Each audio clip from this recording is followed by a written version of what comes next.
ಅವರ ಮೌಢ್ಯದ ಬಗ್ಗೆ ನಮಗೆ ವಿಷಾದ ಅನ್ನಿಸ್ತದೆ. ಅವರ ದಡ್ಡತನದ ಬಗ್ಗೆ. ಅರಣ್ಯಕ್ಕೋ ಪರ್ವತ ಪ್ರದೇಶಕ್ಕೋ ನದಿ ಉಗಮ ಸ್ಥಾನಕ್ಕೋ ಪ್ರಕೃತಿಯನ್ನು ಅನುಭವಿಸ್ಲಿಕ್ಕೆ ಹೋಗ್ಬೋದು, ಆದರೆ ತೀರ್ಥಯಾತ್ರೆ ಅಲ್ಲ. ತೀರ್ಥಯಾತ್ರೆಯಿಂದ ಪುಣ್ಯ ಬರ್ತದೆ ಹಾಗೆ ಅಂದ್ಕೊಂಡು ಪಾಪ ಕಳ್ಕೋಬಹುದು ಹಾಗೆ ಅಂತ ಹೇಳ್ಕೊಳ್ತಾರೆ. ಪಾಪ ಕಳ್ಕುವಂಥದ್ದು ಪುಣ್ಯ ಗಳಿಸುವಂಥದ್ದು ಯಾವುದೂ ಅದರಲ್ಲಿಲ್ಲ. ಭಕ್ತರು ಮತ್ತು ದೇವರ ನಡುವೆ ಮಧ್ಯವರ್ತಿಗಳಿಗೆ ಅವಕಾಶ ಇಲ್ಲ, ಅಂದರೆ ಪೂಜಾರಿಗಳಿಗೆ ಅವಕಾಶ. ಅದಕ್ಕೆ ಅವರಿಗೆ ಸಿಟ್ಟು. ಅಂದರೆ ಅಂಗದೊಳಗಡೆ ಲಿಂಗ ಇದೆ ಅಂತ ಅಂದಮೇಲೆ ಇವನು ಅಸ್ಪೃಶ್ಯ, ಇವನು ಶೂದ್ರ, ಇವನು ಅಪವಿತ್ರ ಅನ್ನೋ ಪ್ರಶ್ನೆನೇ ಬರೋದಿಲ್ಲ. ವೀಕ್ಷಕರೇ ನಮಸ್ಕಾರ. ಕರ್ನಾಟಕ ಸರ್ಕಾರ ಇತ್ತೀಚೆಗಷ್ಟೇ ಬಸವಣ್ಣ ಸಾಂಸ್ಕೃತಿಕ ನಾಯಕ ಅಂತ ಘೋಷಣೆ ಮಾಡ್ತು. ಇದಾದ ಕೆಲವೇ ತಿಂಗಳಲ್ಲಿ ತೀರಾ ಇತ್ತೀಚೆಗೆ ಅಯೋಧ್ಯೆ ಪ್ರಕಾಶನದವರು ಒಂದು ಪುಸ್ತಕ ಬಿಡುಗಡೆ ಮಾಡ್ತಾರೆ, ಅದೇ ವಚನ ದರ್ಶನ. ಈ ಪುಸ್ತಕದಲ್ಲಿ ಸುಮಾರು 20 ಲೇಖನಗಳಿದ್ದಾವೆ ಮತ್ತು ಇವೆಲ್ಲವೂ ಕೂಡ ಗೊಂದಲ ಸೃಷ್ಟಿಸೋ ಹಾಗೆ ವಚನ ಚಳುವಳಿಗೆ ಅವಮಾನಿಸುವಂತೆ ಕೆಲವರು ಉದ್ದೇಶಪೂರ್ವಕವಾಗಿ ಬರೆದಿದ್ದಾರೆ ಅನ್ನೋದು ಕೆಲವರ ವಾದ. ಹಾಗಾಗಿನೇ ಇಂದು ವಚನ ದರ್ಶನ ಪುಸ್ತಕದ ವಿರುದ್ಧ ಹಲವಾರು ಸಾರ್ವಜನಿಕರು ಆಕ್ರೋಶವನ್ನು ವ್ಯಕ್ತಪಡಿಸ್ತಾ ಇದ್ದಾರೆ. ಈ ಪುಸ್ತಕ ಬಿಡುಗಡೆಯನ್ನ ಕೆಲವು ಕಡೆ ಮಾಡದೇ ಇರೋ ರೀತಿ ಹಲವಾರು ಪ್ರತಿಭಟನೆಗಳು ಕೂಡ ಈ ರಾಜ್ಯದಲ್ಲಿ ನಡೀತಾ ಇದ್ದಾವೆ. ಹಾಗಾದ್ರೆ ಈ ಪುಸ್ತಕದಲ್ಲಿ ಅಂಥದ್ದೇನಿದೆ, ಯಾಕೆ ಈ ಬುಕ್ ಬಗ್ಗೆ ಇಷ್ಟೊಂದು ವಿರೋಧ, ಇದೆಲ್ಲದರ ಬಗ್ಗೆ ಕೂಲಂಕುಷವಾಗಿ ಚರ್ಚೆ ಮಾಡೋದಕ್ಕೆ ನಿವೃತ್ತ ಪ್ರಾಧ್ಯಾಪಕರಾದ ಚಿಂತಕ ಪ್ರೊಫೆಸರ್ ಚಂದ್ರಶೇಖರ್ ಅವರು ನಮ್ಮ ಜೊತೆಗಿದ್ದಾರೆ. ಅವ್ರ ಜೊತೆಗೆ ಒಂದೊಂದಾಗೆ ಮಾತಾಡ್ತಾ ಹೋಗೋಣ. ಸರ್, ಕಾರ್ಯಕ್ರಮಕ್ಕೆ ಸ್ವಾಗತ. ನಮಸ್ಕಾರ. ಓಕೆ ಸರ್, ಏನಂದ್ರೆ ಈಗ ಅಷ್ಟೇ ತುಂಬಾ ಚರ್ಚೆಗೆ ಬರ್ತಾ ಇರೋದನ್ನ ನಾವು ನೋಡ್ತೀವಿ. ಏನಿದು ಸರ್ ವಚನ ದರ್ಶನ, ಏನು, ಯಾಕೆ ಇದ್ರ ಮೇಲೆ ಇಷ್ಟೊಂದು ವಿರೋಧ, ಯಾಕೆ? ಸೊ ಈ ಕಾರ್ಯಕ್ರಮಕ್ಕೆ ಆಹ್ವಾನ ಮಾಡಿದ್ದಕ್ಕಾಗಿ ನಾನು ತಮಗೆ ಧನ್ಯವಾದಗಳನ್ನು ಅರ್ಪಿಸ್ತೇನೆ. ವಚನ ದರ್ಶನ ಅನ್ನೋ ಕೃತಿ ಏನಿದೆ, ಪುಸ್ತಕ ಏನು ಪ್ರಕಟ ಆಗಿದೆ, ಅದು ಸಾಮಾನ್ಯ ಓದುಗರಿಗೆ ವಚನ ಸಾಹಿತ್ಯದ ಬಗ್ಗೆ ಬಂದಿರೋ ಪುಸ್ತಕ, ಅದ್ರ ಬಗ್ಗೆ ಬಂದಿರೋ ಲೇಖನಗಳು ಅಂತ ಅಂದ್ಕೊಂಡು ಬಿಡ್ತಾರೆ. ಆದರೆ ವಚನ ದರ್ಶನ ಅನ್ನೋದಕ್ಕೆ ಆ ಶೀರ್ಷಿಕೆಗೆ ನಾನು ಪ್ರಿಫಿಕ್ಸ್ ಸೇರಿಸ್ತೇನೆ. ಏನು ಅಂತ ಹೇಳಿದ್ರೆ ಅದು ವಿಪ್ರಮೋತ್ತಮರ ವಚನ ದರ್ಶನ ಅಂತ. ಅಂದರೆ ವಿಪ್ರೋತ್ತಮರು, ಪುರೋಹಿತಶಾಹಿ ತಮಗೆ ಬೇಕಾದ ರೀತಿಯಲ್ಲಿ ವಚನ ಸಾಹಿತ್ಯವನ್ನು, ವಚನ ಚಿಂತನೆಯನ್ನು ವಿಕೃತಗೊಳಿಸುವಂಥ ಒಂದು ಕೆಲಸವನ್ನು ಅದರಲ್ಲಿ ಮಾಡಿದ್ದಾರೆ. ಆ ಥರದ್ದು ಕಳೆದ 10-15 ವರ್ಷಗಳಿಂದ ಅವರು ಮಾಡ್ಕೊಂಡು ಬರ್ತಿದ್ದಾರೆ. ಒಂದು ತಂಡ ಇದೆ.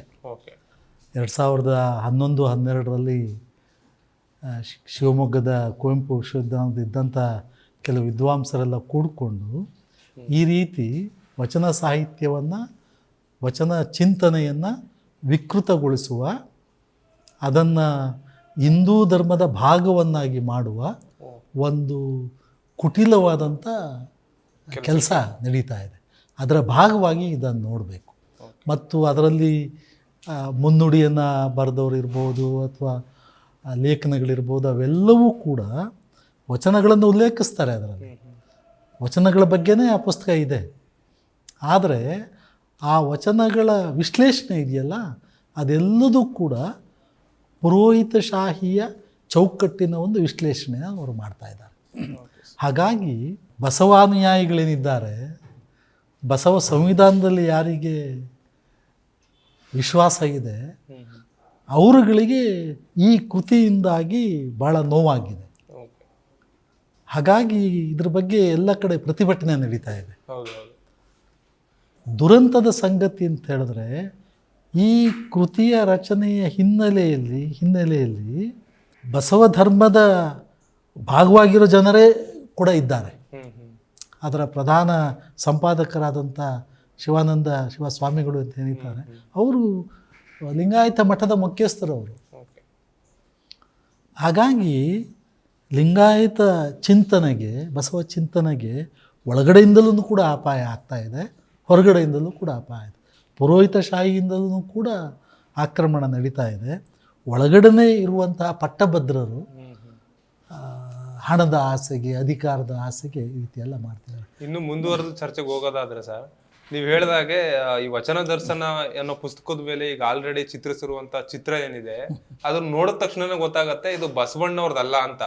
ಆ ಫೋಟೋ ನೋಡಿದ್ರೇನೆ ಗೊತ್ತಾಗ್ಬಿಡತ್ತೆ ಅದಲ್ಲ ಅಂತ.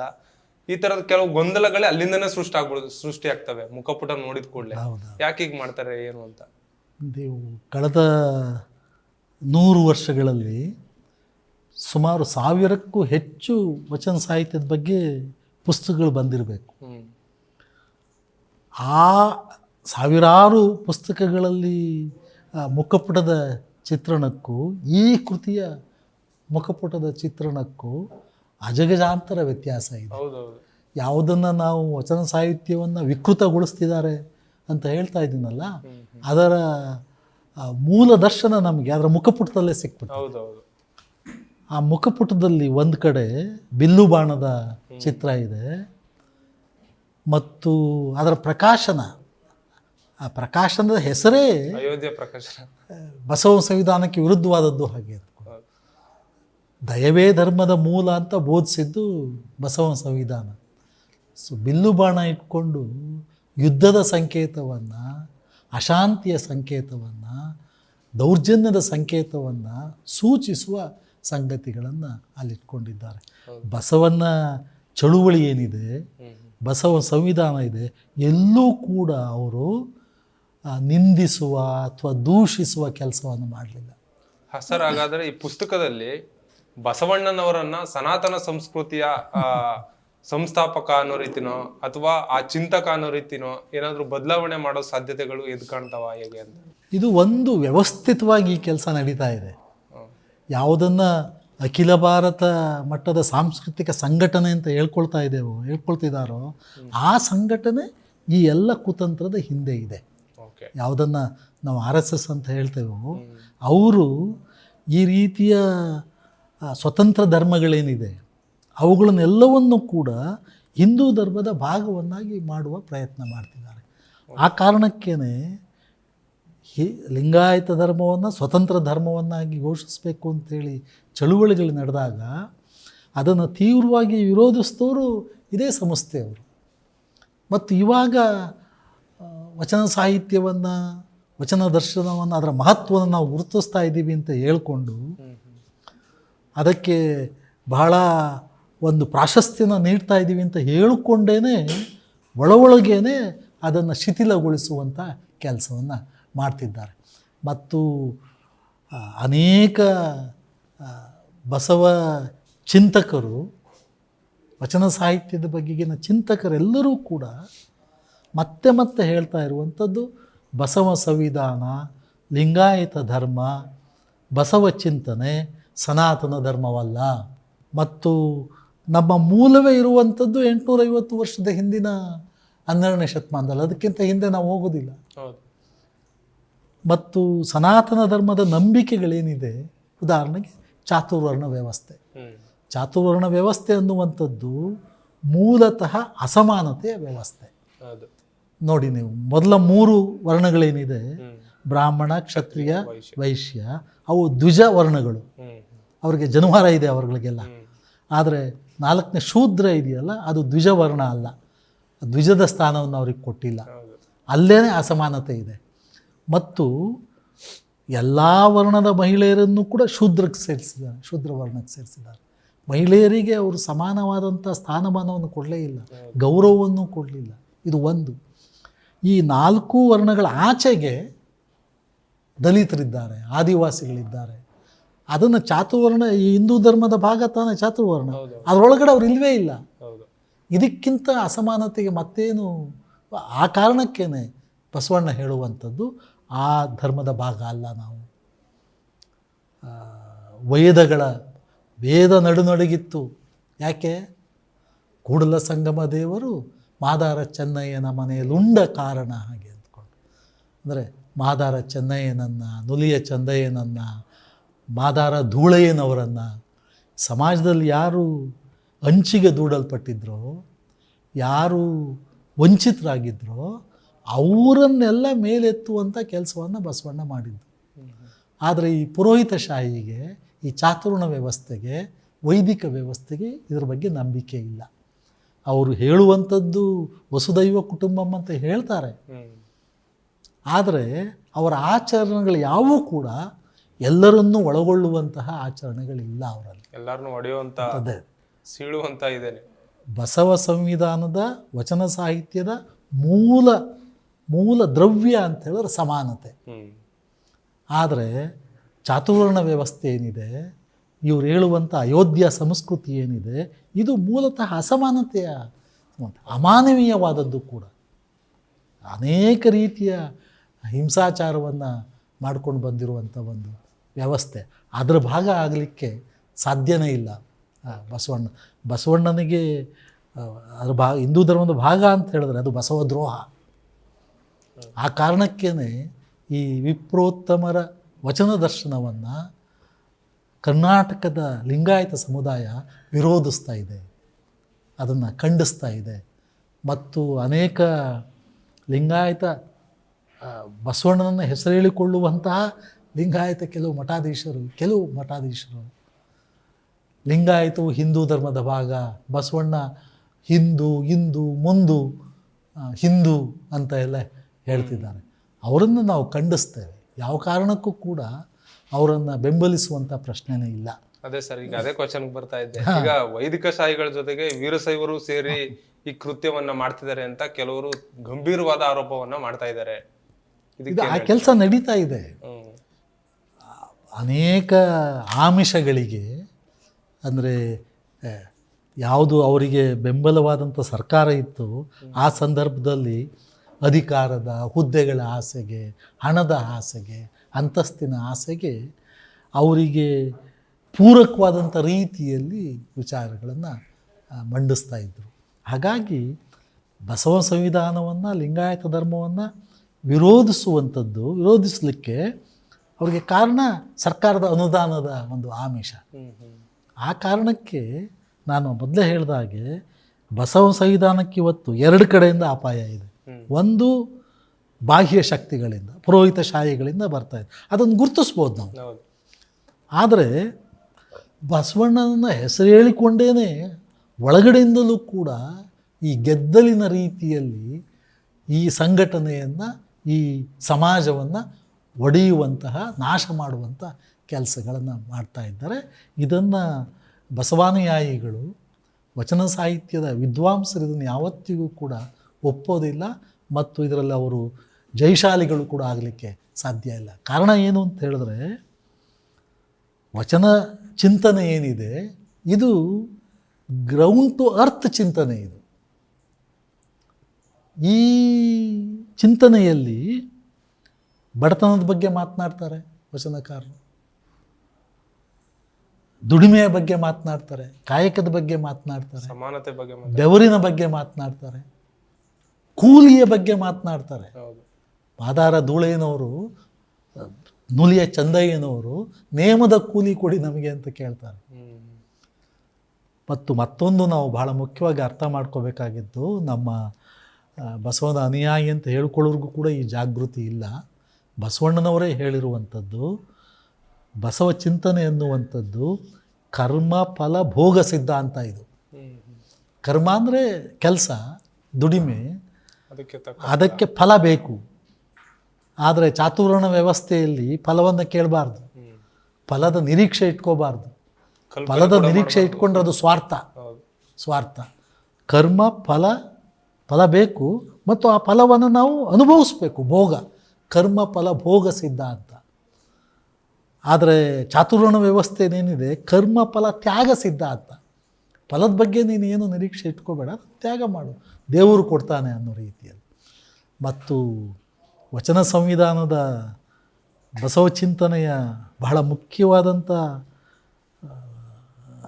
ದ್ರವ್ಯ ಅಂತ ಹೇಳಿದ್ರೆ, ಇದು ಇನ್ನೊಂದು ಲೋಕದ ಬಗ್ಗೆ ಇಲ್ಲಿ ನಂಬಿಕೆ ಇಲ್ಲ. ಇಲ್ಲಿ ಎರಡು ಲೋಕಗಳಿಲ್ಲ, ಇರೋದು ಒಂದೇ ಲೋಕ. ಮತ್ತು ಸತ್ತ ಮೇಲೆ ಯಾರೂ ಕೂಡ ಸ್ವರ್ಗಕ್ಕೂ ನರಕಕ್ಕೂ ಹೋಗೋದಿಲ್ಲ. ಅಲ್ಲಮ ಪ್ರಭುಗಳು ಒಂದು ವಚನದಲ್ಲಿ ಕಾಯ ಗುಣವಳಿದು ಮಾಯಾಜ್ಯೋತಿ ವಾಯುವ ಸೇರುವ ಮುನ್ನ ಭಕ್ತಿಯ ಮಾಡಬಲ್ಲಡ ಆತನೇ ದೇವ ಅಂತ. ಕಾಯಗುಣ ಒಳಿದು ಅಂತಂದ್ರೆ ಈ ಜೀವ ಹೋಗ್ಬಿಟ್ರೆ ಎಲ್ಲೋಗುತ್ತೆ ಉಸಿರು, ಎಲ್ಲೋಗುತ್ತೆ ಜೀವ? ಎಲ್ಲೂ ಹೋಗೋದಿಲ್ಲ, ಪ್ರಕೃತಿ ಒಳಗಡೆ ಲೀನವಾಗ್ಬಿಡ್ತದೆ ಅಷ್ಟೇ. ಅದೆಲ್ಲೋ ಸ್ವರ್ಗಕ್ಕೆ ಹೋಗುತ್ತೆ, ದೇವ್ರ ಹತ್ರ ಹೋಗುತ್ತೆ, ಮಗದೊಂದು ಯಾವುದೂ ಇಲ್ಲ, ಮುಗೀತು ಅಷ್ಟೇ. ಅಂದರೆ ವಚನಕಾರರು ಅತ್ಯಂತ ವೈಜ್ಞಾನಿಕವಾದಂಥ ರೀತಿಯಲ್ಲಿ ತಮ್ಮ ಚಿಂತನೆಯನ್ನು ಮಂಡಿಸಿರುವಂಥದ್ದನ್ನು ಕಾಣ್ಬೋದು. ಯಾವುದೇ ರೀತಿಯ ಕಂದಾಚಾರಕ್ಕೆ, ಮೌಢ್ಯದ ಆಚರಣೆಗಳಿಗೆ ಇಲ್ಲಿ ಅವಕಾಶ ಇಲ್ಲ. ಹಾಗಾಗೇ ವಚನಕಾರರು ಮತ್ತೆ ಮತ್ತೆ ಹೇಳುವಂಥದ್ದು, ಬತ್ತುವ ಜಲವ ಒಣಗುವ ಮರವ ನೆಚ್ಚಿದವರು ನಿಮ್ಮ ನೆತ್ತ ನಚ್ಚರು ಕೂಡಲ ಸಂಗಮ ದೇವ. ಮರ ಸುತ್ತೋದು, ತೀರ್ಥಯಾತ್ರೆಗೆ ಹೋಗೋದು, ಸ್ನಾನ ಮಾಡುವಂಥದ್ದು, ತೀರ್ಥ ಸ್ನಾನ ಮಾಡುವಂಥದ್ದು, ಅದರಿಂದ ಪಾಪ ಹೋಗ್ಬಿಡುತ್ತೆ, ಪುಣ್ಯ ಬಂದ್ಬಿಡುತ್ತೆ, ಇದ್ಯಾವುದಕ್ಕೂ ಕೂಡ ವಚನ ಸಾಹಿತ್ಯದಲ್ಲಿ ಅವಕಾಶ ಇಲ್ಲ. ಅವಕಾಶ ಇರುವಂಥದ್ದು ವಚನ ಸಾಹಿತ್ಯದಲ್ಲಿ ದುಡಿಬೇಕು, ದುಡ್ದದ್ದನ್ನು ಸಮಾಜದ ಜೊತೆ ಹಂಚ್ಕೋಬೇಕು. ಒಂದು ಕಾಯಕ, ಇನ್ನೊಂದು ದಾಸೋಹ. ಮತ್ತು ಇಲ್ಲಿ ವೃತ್ತಿಗಳೇನಿದೆ, ವೃತ್ತಿಗಳ ನಡುವೆ ಮೇಲು ಕೀಳುಗಳಿಲ್ಲ. ಬಸವಣ್ಣ ಬಹಳ ಮುಖ್ಯವಾಗಿ ಇದನ್ನು ಒತ್ತಿ ಒತ್ತಿ ಹೇಳ್ತಾರೆ.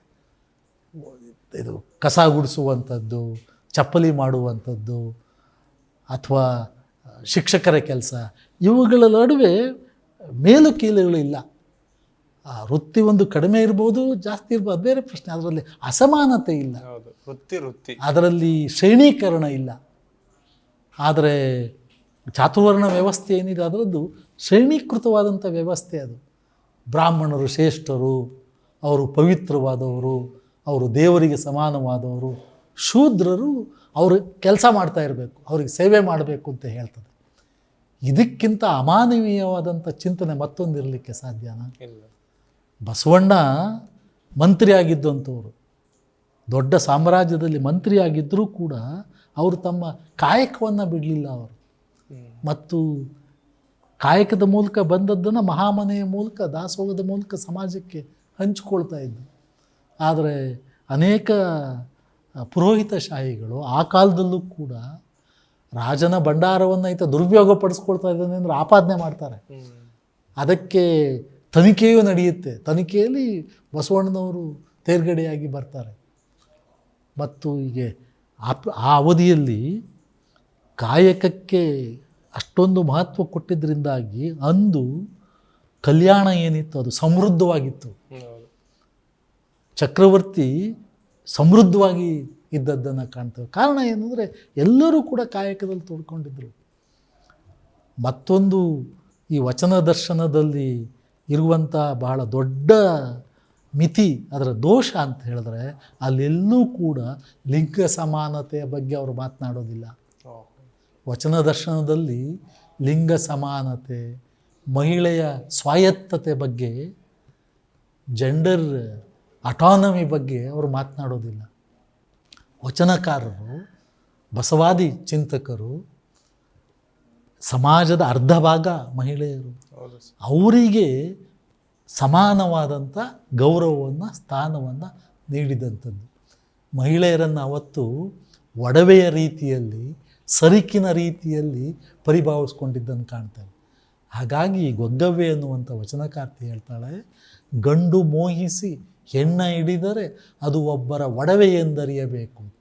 ಹೆಂಡತಿ ಅನ್ನೋದು ಒಡವೆ, ಆಸ್ತಿ, ಒಂದು ಪ್ರಾಪರ್ಟಿ ಅನ್ನೋ ರೀತಿಯಲ್ಲಿ. ಆದರೆ ಹೆಣ್ಣು ಮೋಹಿಸಿ ಗಂಡ ಹಿಡಿದರೆ, ಗಂಡು ಮೋಹಿಸಿ ಹೆಣ್ಣ ಹಿಡಿದರೆ ಅದು ಒಬ್ಬರ ಒಡವೆ.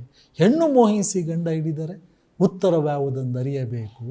ಈ ಎರಡರ ಉಭಯವ ಕಳೆದು ಸುಖಿತಾನಾಗಬಲ್ಲಡೆ ನಾಸ್ತಿನಾಥ ಪರಿಪೂರ್ಣನೆಂಬೆ ಅಂತ. ಒಡವೆ ಸಂಸ್ಕೃತಿ ಅಲ್ಲ ವಚನ ಸಂಸ್ಕೃತಿ. ಬಸವ ಸಂಸ್ಕೃತಿ ಕಮಾಡಿಟಿ ಕಲ್ಚರ್ ಅಲ್ಲ. ಅದು ಜೀವವುಳ್ಳಂಥ ಒಂದು ಸಂಗತಿ, ಅದು ಮಾರಾಟದ ವಸ್ತು ಅಲ್ಲ.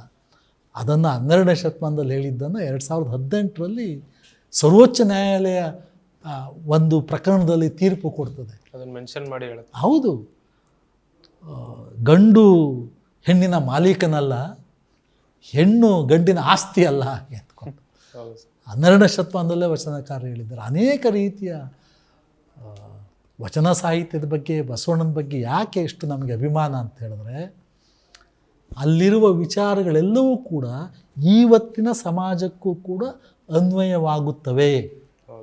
ಸಮಕಾಲೀನವಾದಂಥ ಗುಣ ಇದೆ ಅದಕ್ಕೆ. ಆದರೆ ಚಾತುರ್ಣ ವ್ಯವಸ್ಥೆಗೆ 21ನೇ ಶತಮಾನಕ್ಕೆ ಅನ್ವಯವಾಗುವಂಥ ಗುಣ ಅದರಲ್ಲಿಲ್ಲ. ಅದೇನಿದ್ರೂ ಕೂಡ ಭೂತದ ಬಗ್ಗೆ ಮಾತನಾಡುತ್ತೆ, ಪಾಸ್ಟ್ ಬಗ್ಗೆ ಮಾತನಾಡುತ್ತೆ, ಮತ್ತು ಹಿಂದಿನದನ್ನು ಮತ್ತೆ ಪ್ರತಿಷ್ಠಾಪಿಸಲಿಕ್ಕೆ ಗುಡಿ ಕಟ್ಟುವಂಥದ್ದು ಮತ್ತೊಂದು ಮಾಡ್ತಿದ್ದಾರೆ. ವಚನ ಸಂಸ್ಕೃತಿ ಏನಿದೆ ಅದು ಪ್ರಗತಿಪರವಾದಂಥದ್ದು, ಪ್ರತಿಗಾಮಿಯಾದದ್ದಲ್ಲ. Okay sir. ಅದೇ ರೀತಿ ಇವರು ಈಗಿನ ಕೆಲವು ಸ್ವಾಮೀಜಿಗಳು ಹೊಸದಾಗಿ ಏನು ಹೇಳ್ತಾ ಇಲ್ಲ. ಹಂಗೆ ನೋಡಿದ್ರೆ ವಚನಗಳು ಏನು ಹೇಳ್ತಾವೋ ಅದನ್ನ ಇವತ್ತಿನ ಭಾಷೆಗೆ ಬಹಳ ಸರಳೀಕರಿಸಿ ಜನರಿಗೆ ಅದನ್ನ ಮನದಟ್ಟು ಮಾಡೋ ರೀತಿ ಹೇಳ್ತಾರೆ. ಆ ರೀತಿನಲ್ಲೇ ಸಾಣೆಹಳ್ಳಿ ಸ್ವಾಮೀಜಿಗಳ ಮೇಲೆ ಕೆಲವು ಈ ತರ ಹೇಳೋದಕ್ಕೆ ಕೆಲವು ಜೀವ ಬೆದರಿಕೆ ಕರೆಗಳು ಕೂಡ ಬರ್ತವೆ. ಅದ್ರ ಜೊತೆಗೆ ನಿಜಗುಣಾನಂದ ಸ್ವಾಮೀಜಿಗಳ ಮೇಲೂ ಕೂಡ ಬರ್ತವೆ. ಹೊರಗಡೆ ಎಲ್ಲೂ ಮಾತಾಡಬಾರ್ದು ಅಂತ ಹೇಳ್ತಾರೆ. ಇದನ್ನೆಲ್ಲ ಹೇಗೆ ಎದುರಿಸೋದು ಸರ್? ಮತ್ತೆ ಎದುರಿಸೋದು ಅನ್ನೋದಕ್ಕಿಂತ ಅವರ ಮೌಢ್ಯದ ಬಗ್ಗೆ ನಮಗೆ ವಿಷಾದ ಅನ್ನಿಸ್ತದೆ, ಅವರ ದಡ್ಡತನದ ಬಗ್ಗೆ. ಅಂದರೆ ಸಮಾಜ ಇವತ್ತು ಮೌಢ್ಯದಿಂದ ಹೊರಗೆ ಬರಬೇಕು, ವೈಚಾರಿಕ ಚಿಂತನೆಯನ್ನು ಬೆಳೆಸ್ಕೋಬೇಕು, ವೈಜ್ಞಾನಿಕ ಮನೋಭಾವವನ್ನು ಬೆಳೆಸ್ಕೋಬೇಕು ಅಂತ ಸಾಣೆಹಳ್ಳಿಯ ಶ್ರೀಗಳು, ನಿಜವಾನಂದ ಶ್ರೀಗಳು ಇವರು ಹೇಳ್ತಾ ಇದ್ದರೆ ಅದನ್ನು ವಿರೋಧಿಸುವಂಥದ್ದು ಏನು ಅರ್ಥ ಇದೆ ಅಂತೇಳಿ. ಅವ್ರೇನು ಅಮಾನವೀಯವಾದಂಥ ಸಂಗತಿನ ಹೇಳಿದ್ದಾರೆಯೇ?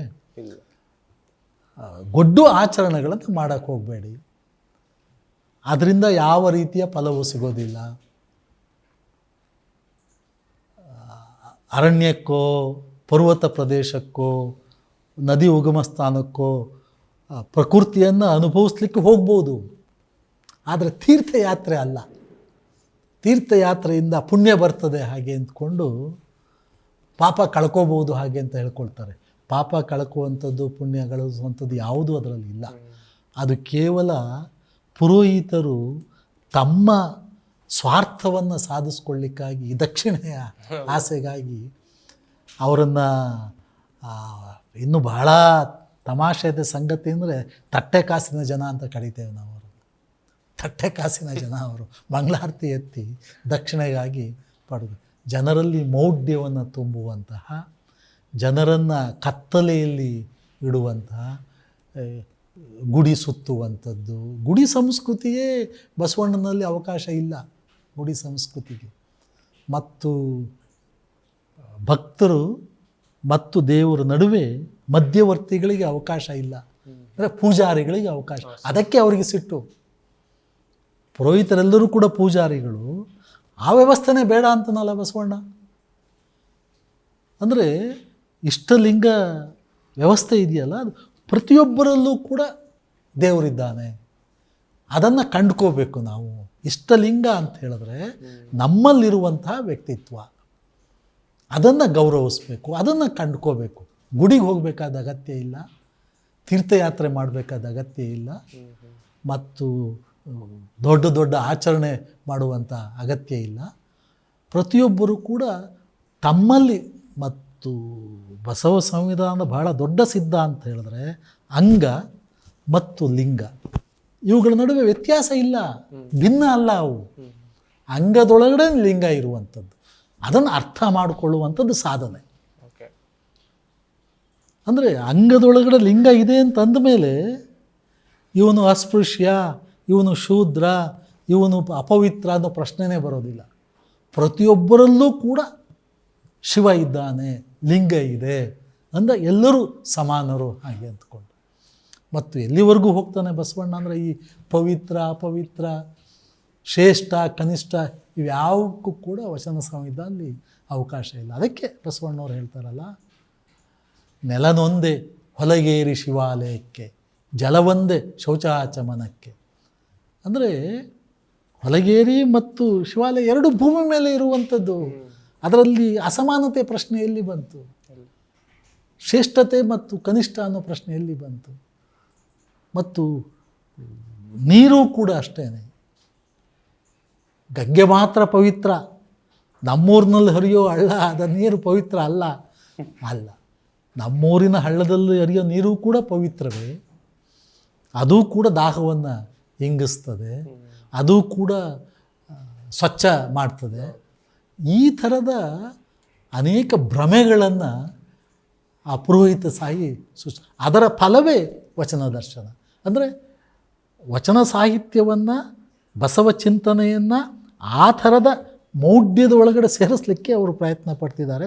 ಅದರಲ್ಲಿ ಯಾರೂ ಕೂಡ ಯಾವತ್ತೂ ಕೂಡ ಅವರು ಯಶಸ್ವಿ ಆಗೋದು ಸಾಧ್ಯ ಇಲ್ಲ. ಮತ್ತು ಮತ್ತೊಂದು ನಾವು ತಿಳ್ಕೊಬೇಕಾದದ್ದು, ಶ್ರೋತೃಗಳಿಗೆ ಇದನ್ನು ನಾನು ಒತ್ತಾಯ ಮಾಡಿ ಹೇಳ್ತಾ ಇದ್ದೇನೆ, ಬಸವಣ್ಣ ವಚನ ಸಾಹಿತ್ಯ ಕೇವಲ ಲಿಂಗಾಯತರ ಯಾವುದೋ ಸಮುದಾಯದ ಗುತ್ತಿಗೆ ಅಲ್ಲ, ಇಡೀ ಸಮುದಾಯಕ್ಕೆ, ಇಡೀ ಜಗತ್ತಿಗೆ ಸೇರಿರುವಂಥದ್ದು. ಜಗತ್ತಿನ ಎಲ್ಲ ಚಿಂತಕರು ಬಸವಣ್ಣನನ್ನು ಒಪ್ಕೊಳ್ತಾರೆ. ಇವತ್ತು ವಚನ ಸಾಹಿತ್ಯ ಜಗತ್ತಿನ ಎಲ್ಲ ಭಾಷೆಗಳಿಗೂ ಕೂಡ ಅರವಿಂದ ಚತ್ತಿಯವರು ಭಾಷಾಂತರ ಮಾಡಿ ಕೊಡ್ತಾ ಇದ್ದಾರೆ ಮತ್ತು ಎಲ್ಲರೂ ಮೆಚ್ಕೊಳ್ತಿದ್ದಾರೆ. ಇಂಥ ಒಂದು ಸಾಹಿತ್ಯ 850 ವರ್ಷಗಳಿಂದ ಬಂತೆ ಅಂತ. 850 ವರ್ಷಗಳ ಹಿಂದೆ ಇಂಗ್ಲೀಷ್ ಭಾಷೆಯೇ ಇರಲಿಲ್ಲ, ಸಾಹಿತ್ಯ ಹೋಗಲಿ. ಅಂಥ ಒಂದು ದೊಡ್ಡ ಸಂಸ್ಕೃತಿ ನಮ್ಮದು. ಅದು ಕನ್ನಡ ಭಾಷೆ ಇರ್ಬೋದು, ಕನ್ನಡ ಸಂಸ್ಕೃತಿ ಇರ್ಬೋದು, ಕರ್ನಾಟಕದ ಮಣ್ಣಿನ ಗುಣ, ಇದೆಲ್ಲದಕ್ಕೂ ಕೂಡ ವಚನ ಸಾಹಿತ್ಯ ಒಂದು ಮಹತ್ವವನ್ನು ಒದಗಿಸಿಕೊಡ್ತು. ಅದನ್ನು ನಾವು ರಕ್ಷಿಸ್ಕೋಬೇಕಾಗಿದೆ, ಕಾಯ್ದುಕೊಳ್ಬೇಕಾಗಿದೆ, ಅದನ್ನು ಪ್ರೊಟೆಕ್ಟ್ ಮಾಡಬೇಕಾಗಿದೆ. ಆ ಕಾರಣಕ್ಕೇ ಈ ಥರದ ವಚನ ದರ್ಶನದಂಥ ವಿಕೃತಿಗಳನ್ನು, ಕುತಂತ್ರವನ್ನು ಮಾಧ್ಯಮಗಳು ಅದನ್ನು ಬಹಿರಂಗಪಡಿಸ್ಬೇಕು. ಅದು ಜನರಲ್ಲಿ ಜಾಗೃತಿಯನ್ನು ಉಂಟು ಮಾಡಬೇಕು. ಸರ್, ಇದರಿಂದ ಏನಾದರೂ ಒಂದು ರಾಜಕೀಯ ನೋಟ ಏನಾದರೂ ಇದೆಯಾ? ಯಾಕೆಂದ್ರೆ ಇದೇ ಜನವರಿ ತಿಂಗಳಲ್ಲಿ ಕರ್ನಾಟಕ ಸರ್ಕಾರ ಬಸವಣ್ಣನವ್ರನ್ನ ಸಾಂಸ್ಕೃತಿಕ ನಾಯಕ ಅಂತ ಘೋಷಣೆ ಮಾಡ್ತು. ಅದಾದ್ಮೇಲೆ ಈಗ ಒಂದು ತಿಂಗಳ ಹಿಂದೆಯಿಂದ ಇದೊಂದು ದೊಡ್ಡ ಮಟ್ಟದ ವಿರೋಧ ವ್ಯಕ್ತ ಆಗಿರೋದಕ್ಕೆ ಇದೇ ಕಾರಣ, ಇದೇ ಪುಸ್ತಕ ಯಾವುದು ವಚನ ದರ್ಶನ. ಇದರಿಂದ ಏನಾದರೂ ಅವರು ಅದಕ್ಕೆ ಒಂದು ಕೌಂಟರ್ ಕೊಡೋ ರೀತಿ ಏನಾದರೂ ಏರ್ಪಾಡು? ಯಾವುದೇ ಅನುಮಾನ ಬೇಕಾಗಿಲ್ಲ, ಇದರಿಂದ ರಾಜಕೀಯ ಇದೆ, ಇದರಿಂದ ರಾಜಕೀಯ ಪಕ್ಷದ ಹುನ್ನಾರ ಇದೆ. ನಾನು ಆಗಲೇ ಹೇಳಿದಾಗ ಯಾವುದನ್ನು ಅಖಿಲ ಭಾರತ ಸಾಂಸ್ಕೃತಿಕ ಸಂಘಟನೆ, ದೊಡ್ಡ ಸಂಘಟನೆ ಅಂತ ಹೇಳ್ಕೊಳ್ತಿದ್ದಾರಲ್ಲ, ಅವರು ಇದರಿಂದ ಇದ್ದಾರೆ. ಅದರ ಮುಖ್ಯಸ್ಥರೆಲ್ಲರೂ ಕೂಡ ವಚನ ದರ್ಶನದ ಪುಸ್ತಕ ಬಿಡುಗಡೆಯಲ್ಲಿ ಭಾಗವಹಿಸ್ತಿದ್ದಾರೆ. ಹೌದು, ಬರೀ 30-40 ಸಾವಿರ ಇದರಲ್ಲಿ ಮುಗಿಯೋದು ಒಂದೊಂದು ಕಾರ್ಯಕ್ರಮಕ್ಕೆ. ಒಂದೊಂದು ಜಿಲ್ಲೆನಲ್ಲಿ ಒಂದೊಂದು ಪ್ರೋಗ್ರಾಮ್ನಲ್ಲಿ ಸುಮಾರು ಇವತ್ತಿನ ಪೇಪರ್ ನೋಡಿದ್ರ ಪ್ರಕಾರ 3-4 ಲಕ್ಷ ಖರ್ಚಾಗೋ ಮಟ್ಟಕ್ಕೆ ಪ್ರಚಾರ ಮಾಡ್ತಿದ್ದಾರೆ ಅಂತ. ಮತ್ತು ಯಾಕೆ ಈ ಶೂದ್ರ ಸಮುದಾಯಕ್ಕೆ ಸೇರಿದವರು, ಹಿಂದುಳಿದ ವರ್ಗಕ್ಕೆ ಸೇರಿದವರು, ದಲಿತ ವರ್ಗಕ್ಕೆ ಸೇರಿದ ಕೆಲವರು ಅದರಲ್ಲಿ ಭಾಗವಹಿಸ್ತಿದ್ದಾರೆ ಅಂತ ಹೇಳಿದ್ರೆ ಆಸೆಗಾಗಿ, ಆ ದುಡ್ಡಿನ ಆಸೆಗಾಗಿ, ಒಂದು ಸ್ಥಾನಮಾನದ ಆಸೆಗಾಗಿ, ಒಂದು ಪ್ರಚಾರದ ಆಸೆಗಾಗಿ, ಮತ್ತು ರಾಜಕೀಯ ಹುನ್ನಾರ ಅನ್ನುವಂಥದ್ರ ಬಗ್ಗೆ ಯಾವ ಅನುಮಾನವೂ ಬೇಕಾಗಿಲ್ಲ. ಮತ್ತು ಇದನ್ನು ಬೆಂಬಲ ಮಾಡಿ ಇದಕ್ಕೆ ಪ್ರಚಾರವನ್ನು ಕೊಡ್ತಾ ಇರುವಂಥವರು ಆ ಸಂಸ್ಥೆ ಇಲ್ಲದೇ ಇದ್ದರೆ, ಆ ಥರದ ಸಂಘಟನೆ ಇಲ್ಲದೇ ಇದ್ದರೆ ಇಷ್ಟೊಂದು ದೊಡ್ಡ ಪ್ರಮಾಣದಲ್ಲಿ ಅದು ಪ್ರಚಾರ ಪಡಲಿಕ್ಕೆ ಸಾಧ್ಯ ಇರಲಿಲ್ಲ. ಹಾಗಾಗಿ ಇದರಿಂದ ಇರುವಂಥ ರಾಜಕೀಯವನ್ನು ನಾವು ಅರ್ಥ ಮಾಡ್ಕೋಬೇಕು. ಬಸವಣ್ಣನನ್ನು ಸಾಂಸ್ಕೃತಿಕ ನಾಯಕ ಅಂತೇಳಿ ಘೋಷಿಸಿದಾಗ ಅವರು ಅದನ್ನು ಬೆಂಬಲಿಸಲಿಲ್ಲ, ವಿರೋಧಿಸಲೂ ಇಲ್ಲ, ಬೆಂಬಲಿಸಲೂ ಇಲ್ಲ, ಮೌನವಾಗಿದ್ದರು. ಯಾಕೆ ಅಂತಂದ್ರೆ ಅವ್ರಿಗೆ ಸಮಾಧಾನ ಇಲ್ಲ. ಬಸವಣ್ಣನನ್ನು ಈ ಸರ್ಕಾರ ಮುಂಚೂಣಿಗೆ ತರ್ತಾ ಇದೆಯಲ್ಲ ಹಾಗೆ ಅಂತೇಳಿ. ಕರ್ನಾಟಕದ ಸಾಂಸ್ಕೃತಿಕ ನಾಯಕ ಬಸವಣ್ಣ ಅಂತ ಅಂದಾಗಲೇ ಆತ ಇಡೀ ಕರ್ನಾಟಕದ 7 ಕೋಟಿ ಜನಕ್ಕೂ ಕೂಡ ಸೇರಿದವನು. ಅವನು ಯಾವುದು ಒಂದು ಸಮುದಾಯಕ್ಕೆ, ಒಂದು ಭಾಗಕ್ಕೆ, ಒಂದು ಪ್ರದೇಶಕ್ಕೆ ಸೇರಿದವನಲ್ಲ. ನಿಜವಾದ ವಿಶ್ವನಾಯಕ ಹಾಗೆ ಅಂತೇಳಿ ಯಾರಿಗಾರು ನಾವು ಗೌರವವನ್ನು ಕೊಡಬೇಕು ಅಂತಾದರೆ ಬಸವಣ್ಣನ ವಿಶ್ವಗುರು. ಯಾವುದನ್ನು ಬುದ್ಧ ಗುರು ಹೇಳ್ತಿದ್ರು, ಯಾವುದನ್ನು ಅಂಬೇಡ್ಕರ್ ಪ್ರತಿಪಾದಿಸ್ತಾ ಇದ್ರು, ಯಾವುದನ್ನು ಕುವೆಂಪುರವರು ಪ್ರತಿಪಾದಿಸ್ತಿದ್ರು, ಆ ಚಿಂತನೆಗಳೇ ವಚನ ಸಾಹಿತ್ಯದಲ್ಲಿರುವಂಥದ್ದು. ಮತ್ತು ಕುವೆಂಪುವನ್ನು ವಚನ ದರ್ಶನ ಹಿಂದಿರುವಂಥ ಶಕ್ತಿಗಳೇನಿದೆ ಅವ್ರು ವಿರೋಧಿಸ್ಲಿಕ್ಕೆ ಸಾಧ್ಯ ಇಲ್ಲ, ಕುವೆಂಪುವನ್ನು ವಿರೋಧ. ಹಾಗಾಗಿ ಬಸವಣ್ಣನನ್ನು ಮೆಚ್ಕೊಂಡಿದ್ದೀವಿ ಅಂತ ಹೇಳ್ಕೊಂಡೇ ಕುತಂತ್ರವನ್ನು ಮಾಡ್ತಿದ್ದಾರೆ. ಈ ಒಂದು ಕುತಂತ್ರವನ್ನು ನಾವು ಅರ್ಥ ಮಾಡ್ಕೋಬೇಕು. ಕರ್ನಾಟಕದ ಪ್ರತಿಯೊಬ್ಬರೂ ಕೂಡ ಈ ವಚನ ದರ್ಶನದ ಹಿಂದಿರುವಂಥ ವಿಷವನ್ನು ಬಿತ್ತುವ ಕೆಲಸ ಇದೆಯಲ್ಲ, ಅವ್ರು ಮಾಡೋದೇ ವಿಷವನ್ನು ಬಿತ್ತುವಂಥದ್ದು, ಬೆಂಕಿ ಹಚ್ಚುವಂಥದ್ದು. ಇದನ್ನು ನಾವು ಅರ್ಥ ಮಾಡ್ಕೋಬೇಕು, ಅದನ್ನು ವಿರೋಧಿಸಬೇಕು. ಮತ್ತು ವಚನ ದರ್ಶನ ಏನಿದೆ ವಚನದ ನಿಜದರ್ಶನ ಅನ್ನುವ ಪುಸ್ತಕವನ್ನು ಸಿದ್ಧಪಡಿಸುವ ಕೆಲಸ ಕೂಡ ನಡೀತಾ ಇದೆ ಕರ್ನಾಟಕದಲ್ಲಿ. ಹಾಗಾಗಿ ಇದನ್ನು ನಾವು ಕೇವಲ ಬೆಂಗಳೂರಿನಲ್ಲಿ ಅಥವಾ ಈ ದಿನ .com ಅಷ್ಟೇ ಅಲ್ಲ, ಕರ್ನಾಟಕದ ಎಲ್ಲ ಭಾಗದಲ್ಲೂ ಕೂಡ ಹೋಗಿ ಇದಕ್ಕೆ ಜಾಗೃತಿ ಮೂಡಿಸುವ, ಇದನ್ನು ವಿರೋಧಿಸುವ ಕೆಲಸವನ್ನು ನಾವು ಮಾಡ್ತಾ ಇದ್ದೇವೆ. ಓಕೆ ಸರ್, ಇಷ್ಟೊತ್ತು ವಚನ ದರ್ಶನ ಏನು, ಇದು ಹೇಗೆ ಕೆಲಸ ಮಾಡ್ತಾ ಇದೆ, ಇದ್ರ ಹಿಂದಿರುವಂಥ ಕೈವಾಡಗಳೇನು, ಇದೆಲ್ಲವನ್ನ ಭಾಳ ಕೂಲಂಕುಷವಾಗಿ ನೀವು ನಮ್ಮ ಜೊತೆಗೆ ಚರ್ಚೆ ಮಾಡಿದ್ದೀರಾ ಸರ್. ಕಾರ್ಯಕ್ರಮಕ್ಕೆ ಇಷ್ಟೊತ್ತು ನಮ್ಮ ಜೊತೆಗೆ ಭಾಗವಹಿಸಿದ್ದಕ್ಕೆ ಧನ್ಯವಾದಗಳು. ಈ ದಿನ .comಗೆ ಆಹ್ವಾನ ಮಾಡಿ ಈ ಅವಕಾಶವನ್ನು ಕೊಟ್ಟಿದ್ದ ತಮಗೂ ಕೂಡ ನಾನು ಧನ್ಯವಾದಗಳನ್ನು ಅರ್ಪಿಸ್ತೇನೆ. ನಮಸ್ಕಾರ. Thank you. ಮತ್ತಷ್ಟು ವಿಶೇಷ ವಿಡಿಯೋಗಳನ್ನು ನೋಡಲು ಮತ್ತು ಹೊಸ ವಿಡಿಯೋಗಳ ಬಗ್ಗೆ ತಿಳಿಯಲು ಈ ದಿನ .com ಯೂಟ್ಯೂಬ್ ಚಾನೆಲ್ ಸಬ್ಸ್ಕ್ರೈಬ್ ಮಾಡಿ ಮತ್ತು ಬೆಲ್ ಐಕಾನ್ ಕ್ಲಿಕ್ ಮಾಡಿ.